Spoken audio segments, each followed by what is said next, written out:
on est en plein cœur de Paris dans le premier arrondissement. À quelques minutes du coup d'envoi de ce huitième de finale entre la France et la Belgique. Beaucoup d'effervescence, beaucoup d'attentes autour de cette rencontre. En ce qui concerne la presse évidemment, on est dans le doute du côté français et du côté belge. On commence avec la revue de presse française avec l'équipe qui joue un peu sur les mots et qui dit le sursaut ou le seum. Évidemment, on fait référence à la défaite belge en 2018, décevante en phase de poule. L'équipe de France devra se montrer enfin efficace pour écarter la Belgique qui rêve de revanche. Évidemment, on fait office à ce qui s'est passé lors des matchs de poule et l'inefficacité de cette équipe de France.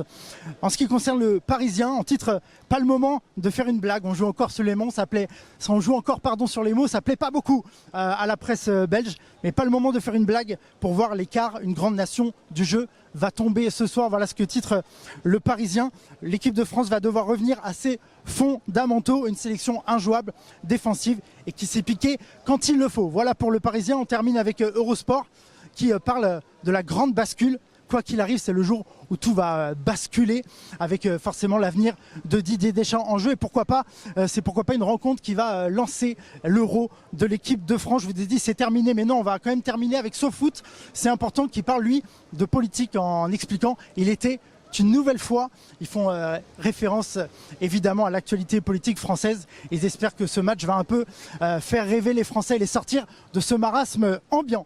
Pour terminer avec la revue de presse belge, on va s'attarder sur le titre de l'ADH qui titre « Risque-t-il Didier Deschamps, en parlant de Didier Deschamps, risque-t-il sa place en cas d'échec face aux Belges ?» Alors eux, ils préfèrent penser à la qualification belge, ils sont pleins d'espoir et s'interrogent sur l'avenir de Didier Deschamps. Sport VRL, eux, titre « Nous aspirons à un match incroyable. Si le quatuor offensif se réveille, la Belgique passera ». C'est à peu près les mêmes soucis que l'équipe de France en poule, qui ont été rencontrés en poule par les Belges.